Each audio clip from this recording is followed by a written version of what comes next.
नमस्कार साथियों, मैं जितेश कुमार। दोस्तों, अभी जितने भी विश्व के अंदर युद्ध चल रहे हैं, उस युद्ध का कारण कहीं ना कहीं आर्थिक स्थिति से ही बना हुआ एक स्ट्रक्चर है कि वहां का सामान हथियाना है। जैसे मान के चलिए कि एक समय जो युद्ध हो रहा था, वह युद्ध तलवारों से लड़ा जाता था और उस युद्ध जो था वह वहां के जो भी धरती से बना हुआ चीज था उससे उसको लेने के लिए युद्ध हुआ। जैसे कि ब्रिटिश के लोग भारत के ऊपर कब्जा जमाए और यहां से रॉ मटेरियल ले जाकर वहां पर मैन्युफैक्चरिंग करके पुनः भारत के अंदर भी बेच देना। इससे यह बात स्पष्ट हो जाता है कि मैन्युफैक्चरिंग तो भारत के अंदर भी लगाया जा सकता था, लेकिन क्योंकि मैन्युफैक्चरिंग उन्हें अपने देश के अंदर करके बहुत ही ज्यादा प्रॉफिट मिलता था और भारत एक शुरू से ही एक तो अमीर था, उसके बाद इसके पास रिसोर्स भी बहुत अच्छा खासा था। उसके बाद आज का जो युग है वह युग सेमीकंडक्टर का युद्ध है। पहले के युद्ध वही लोग जीतते थे जिसके पास अच्छे अच्छे हथियार हुआ करते थे, अच्छे अच्छे लड़ाके हुआ करते थे, वही युद्ध को जीता करते थे। लेकिन आज के समय में युद्ध जो है वह सेमीकंडक्टर का युग है। जिसके पास टेक्नोलॉजी होगी और जिसके पास अर्थ मिनरल्स होंगे या जिसके पास टेक्नोलॉजी होगी वही आज के युग के समय युद्ध को जीतेगा। और ये टेक्नोलॉजी बनाने के लिए मुख्य रूप से इसमें प्रयोग किया जाता है अर्थ मिनरल का। और अर्थ मिनरल अब ऐसा तो है नहीं कि हर देश के पास अर्थ मिनरल है, या है भी तो उस देश को पता नहीं है। जैसे मिडिल ईस्ट के पास तेल का भंडार तो बहुत सारा था, लेकिन उसे पता ही नहीं था कि यह जो चिपचिपा सा काला जो पदार्थ धरती के अंदर से निकल रहा है, इसका कुछ यूज और भी हो सकता है। तो जब तक यूज में उसके नहीं आया, जब तक तो वह बेकार ही रहा। लेकिन जिस दिन वही चीज यूज के रूप में समझ में आ गया मिडिल ईस्ट को, तो आज धनी बनकर बैठे हुए हैं। तो अगर वह तेल रिफाइन हुआ तो रिफाइन होने में आवश्यकता पड़ी टेक्नोलॉजी की। टेक्नोलॉजी बनाने के लिए रेयर अर्थ मिनरल जरूरी पड़ी। रेयर अर्थ मिनरल का खदान हर जगह है नहीं, तो अभी अमेरिका बलूचिस्तान के ऊपर, बलूचिस्तान के जो फ्रीडम फाइटर हैं BLA, बलोचिन लिबरेशन आर्मी, उसको अमेरिका के द्वारा एक आतंकवादी संगठन घोषित कर दिया। इसका कहानी क्या है, आज इसी के बारे में हम लोग जरा डिटेल से समझेंगे कि आखिर इसके पीछे का मकसद क्या है अमेरिका का, जो कि पाकिस्तान के साथ अभी जो डोनाल्ड ट्रंप इलू करने की कोशिश कर रहे हैं, चाइना के मुंह से एक प्रकार से उसका जो दाना पानी छीन कर डोनाल्ड ट्रंप अपने मुंह के अंदर वह दाना पानी लेने की प्रयास कर रहे हैं। आखिर यह क्या प्रयास है और क्या है बलूचिस्तान की वह कहानी, जिसे जानने के लिए आज पूरी दुनिया बेचैन है। तो दोस्तों, बलूचिस्तान जो कि एक आजाद प्रांत हुआ करता था, जब सम्राट अशोक चंद्रगुप्त का जब साम्राज्य हुआ करता था भारत के अंदर, तो उस समय ये सारे जितने भी क्षेत्र हैं, अफगानिस्तान हो गया, ईरान हो गया, मिडिल ईस्ट के अंदर तक, वहां तक ये सारी हिस्सा भारत के ही हिस्से में आया करता था, क्योंकि उस समय के जो राजा थे वह इन सारी क्षेत्रों को जीत चुके थे।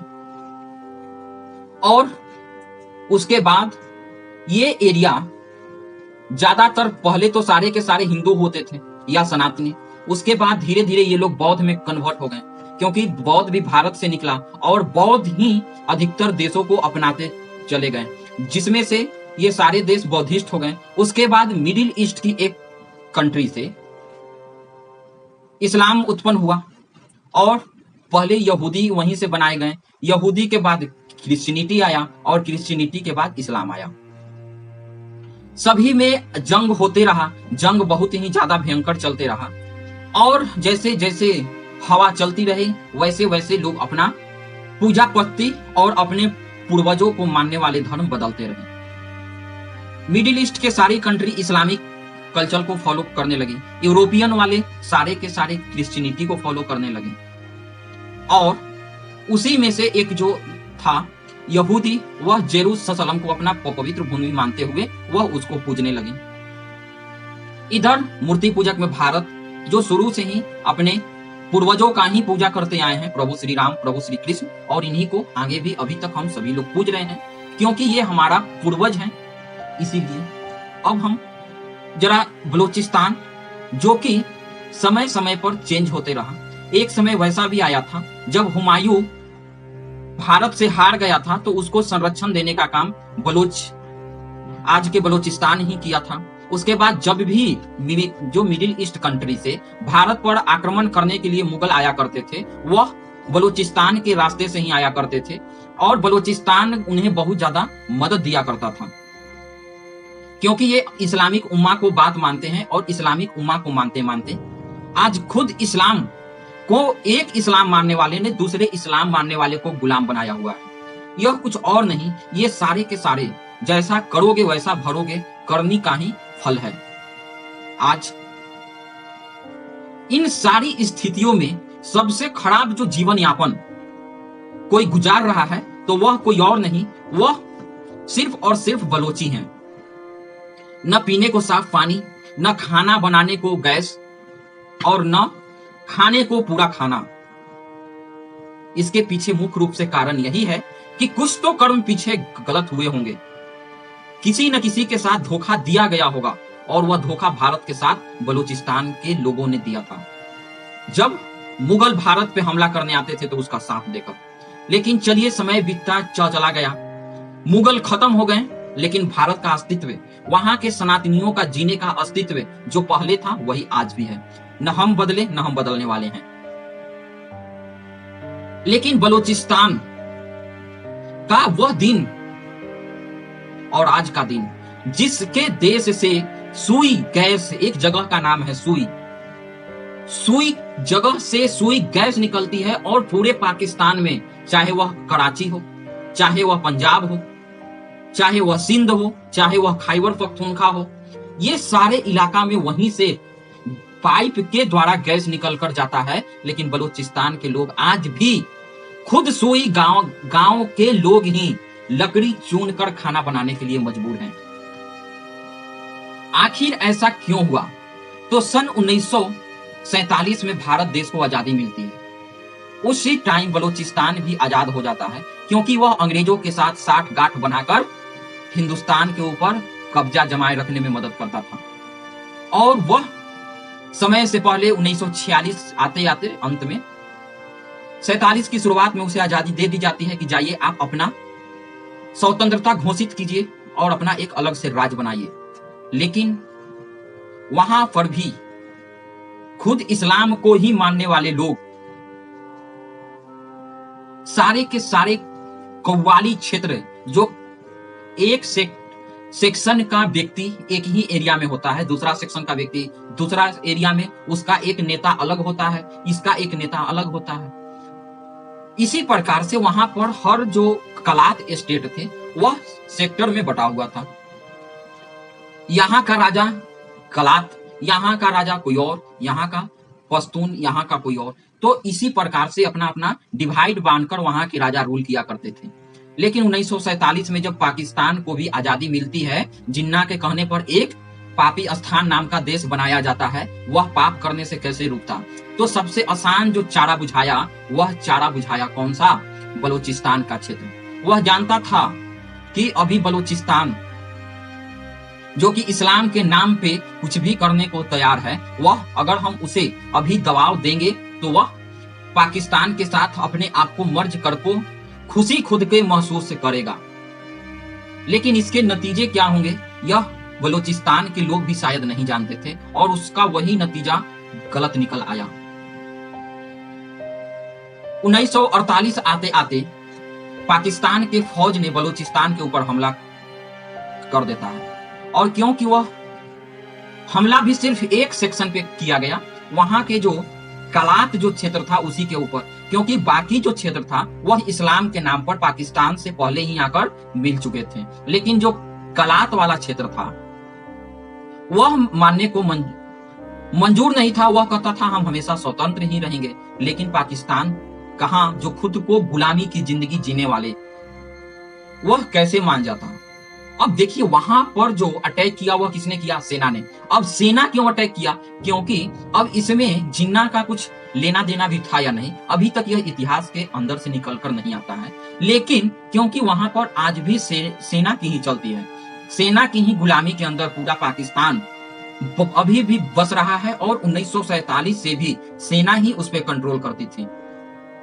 वह इस प्रकार से हम सभी लोग जानते हैं कि सेना जो कि ब्रिटिश काल से ही बना हुआ था, जो कि आजादी के समय आते आते लगभग 150 साल पुराना या 100 साल पुराना सेना था, जबकि जो जिन्ना का जो लीडरशिप था वह मात्र 7 साल पुराना। मतलब पाकिस्तान जब आजाद हुआ तो वहां का सेना ज्यादा मैच्योर थी, वह पाकिस्तान के राजनीतिक दल से ज्यादा। राजनीतिक दल सिर्फ इसलिए वह सत्ता में आ गया क्योंकि उन्होंने पाकिस्तान की मांग की थी। लेकिन जब सेना का बंटवारा हुआ तो सेना 100 साल पुरानी, तो सेना तो बहुत ज्यादा समझदार था, सेना को रूल करना आता था। तो कुछ ही समय के बाद जिन्ना को, जो कि पाकिस्तान देश का निर्माण करवाने में अहम भूमिका निभाया, उसको हॉस्पिटल ले जाते वक्त ही बीच रास्ते में गाड़ी खड़ा करके उसे मार देना, यह कुछ और नहीं कर्मा ही था। क्योंकि जिन्ना के द्वारा ही जो ईमानदार ऑनेस्ट हिंदू थे बंगाल के अंदर, उन्हें डायरेक्ट एक्शन डे के दिन ही उन हिंदुओं के साथ नरसंहार किया गया, और रोड पे जितने हिंदू चल रहे थे उन सभी को मार दिया गया। और जब हिंदू ने प्रतिक्रिया करते हुए उस डायरेक्ट एक्शन डे को बदला लेने का अभिमान शुरू किया, तो हमारे यहाँ का गद्दार वहां चला जाता है। आप समझ लीजिए, कुछ महात्मा करके उसका नाम है, और वह जाकर रोक देता है कि आप ऐसा नहीं करेंगे, मुसलमान तो आपको मार सकते हैं लेकिन आप मुसलमान को नहीं मारिए, और वहीं पर बैठ जाया गया। वही बोलता था कि जब भी भारत और पाकिस्तान का बंटवारा होगा वह हमारी लाश पर से गुजर के होगा, लेकिन उसके कारण पता नहीं लगभग 4 लाख हिंदुओं की लाशें काट दी गई पाकिस्तान से आते समय ट्रेन में, लेकिन वह हत्यारा भारत के अंदर जिंदा रहा। और अंत में लेकिन जो कर्मा होता है वह कभी भी पीछा नहीं छोड़ता, और अंत में गॉडसे के हाथों से मारा गया। कहीं न कहीं कर्मा पीछा कर रही थी उस व्यक्ति का जो इतने सारे कुकर्म हिंदुओं के साथ किया था। उसी टाइम बलूचिस्तान के अंदर भी कला क्षेत्र पे हमला करके कला क्षेत्र को और पूरे बलूचिस्तान प्रांत को अपने अंदर मिला लिया जाता है। उधर ईरान जो कुछ एरिया बचा हुआ था वह एरिया बलूचिस्तान के अंदर जाकर मिला दिया जाता है, और कुछ अफगानिस्तान के अंदर खैबर पख्तूनख्वा वाला जो एरिया वह अपने क्षेत्र में बलूचिस्तान को मिला लेता है। मतलब आज के बलूचिस्तान 3 पार्टों में ऑलरेडी आज भी बटा हुआ है। एक पार्ट जो है वह ईरान, जिसको ईरान सिस्तिस्तान के नाम से जानता है। दूसरा अफगानिस्तान में उसको खैबर पख्तूनख्वा के नाम से जानता है, और तीसरा जो अभी बलूचिस्तान का एरिया है वह एरिया है। पूरे पाकिस्तान का 49.2% हिस्सा सिर्फ बलूचिस्तान का क्षेत्रफल है, और आबादी मात्र 3 करोड़ का, और पूरे पाकिस्तान की आबादी अभी 25 करोड़ की है। मतलब 22 करोड़ लोग पाकिस्तानी, 3 करोड़ लोग बलूचिस्तानी, जबकि जो क्षेत्रफल का एरिया है वह 49 पॉइंट, मतलब हाफ एरिया है। इसको कंट्रोल करने के लिए पंजाब के फौज, क्योंकि बंटवारा भारत से पंजाब का ही हुआ था, तो फौज भी ज्यादा ताकतवर पंजाब के ही थी, और फौज ही बार बार पाकिस्तान के अंदर तख्ता पलट भी करती रही, और फौज ही आज के समय तक वहां पे राज कर रहा होगा। आप अब इसी सिनारियो के साथ जरा अब जो डोनाल्ड ट्रंप के साथ पाकिस्तान के फील्ड मार्शल अभी के आसिम मुनीर, जो कि ISI का चीफ है, जो कि एक आतंकवादी है, और उसके साथ जो डोनाल्ड ट्रंप का नैन मटक्का चल रहा था, वह नैन मटक्का कुछ और काम के लिए नहीं था। वह नैन मटक्का का कारण साफ साफ एक ही चीज था कि किसी भी प्रकार से बलूचिस्तान के अर्थ मिनरल को अब निकाल कर उसको अमेरिका ले जाएगा। इसी के डील के लिए एक ही मंथ के अंदर 2 बार आईएसआई चीफ पाकिस्तान का दल्ला जाकर डोनाल्ड ट्रंप से मुलाकात होता है और लंच की जाती है। और अमेरिका जैसे, ट्रंप जैसे व्यापारी व्यक्ति जब तक उसको किसी देश के अंदर लाभ दिखाई नहीं पड़ता है, वह अपने देश के अंदर कदम तक किसी को नहीं रखने देता है। और ये आसिफ मुनीर को लंच करवाएगा अपने साथ बैठाकर, नामुमकिन सा था।